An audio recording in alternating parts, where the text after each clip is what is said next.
After one of the worst flooding events in Port Deposit since the building of the Conowingo Dam, residents were allowed back into their homes along Main Street this morning, at least to assess the damage. 11 News reporter Lowell Melzer spoke with some of those residents, and he joins us live in Port Deposit tonight with the very latest. Hi, Lowell.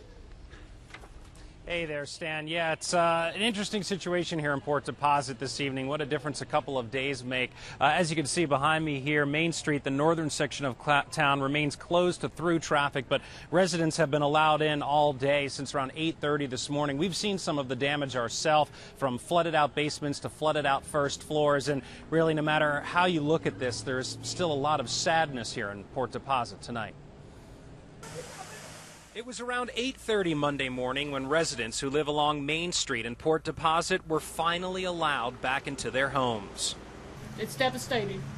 Susie Cunningham, a longtime resident, was overcome with emotion, seeing the first floor of her home covered in mud and river water. She told 11 News that she recently purchased the unit next to hers for her daughter and didn't have insurance.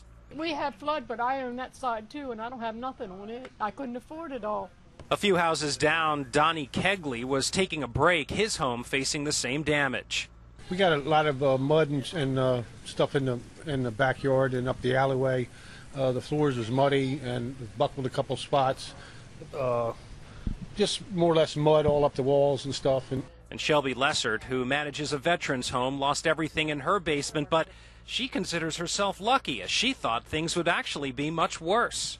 Just hearing things, I heard it was like in the first floor and things like that. So coming back was a relief, but there is some, good bit of damage with the hot water heater and things like that in the basement. All of these residents had to be evacuated late last week after the Conowingo Dam had to open almost all 50 of its gates because of the rain from Tropical Storm Lee and Hurricane Irene, making it the third largest water event ever since the dam was built in 1928. The biggest part is the river mud, which is slick as mercury. Once all of the water was cleared out late Sunday, it left behind a lot of mud and debris, but thanks to public works crews from Cecil County and the state using big sweeper trucks, Main Street looked pretty clear.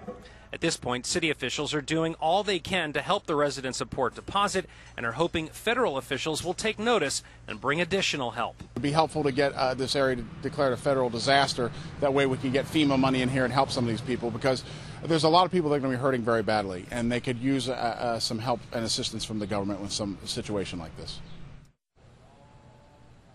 Now, we understand that state officials have been out here to assess the damage, and also that on a federal level, Congressman Andy Harris has been out here as well, so that FEMA issue is up in the air. City officials tell me, though, that Main Street here, the northern section, should be open to traffic as late as Wednesday. However, they are ahead of schedule, so that could actually happen within the next day or so.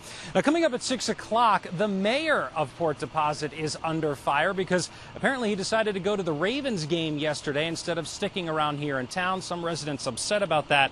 We'll take a closer look at this brewing controversy here in Port Deposit. For now, we're live in Port Deposit. I'm Lowell Melzer, WBAL TV 11 News.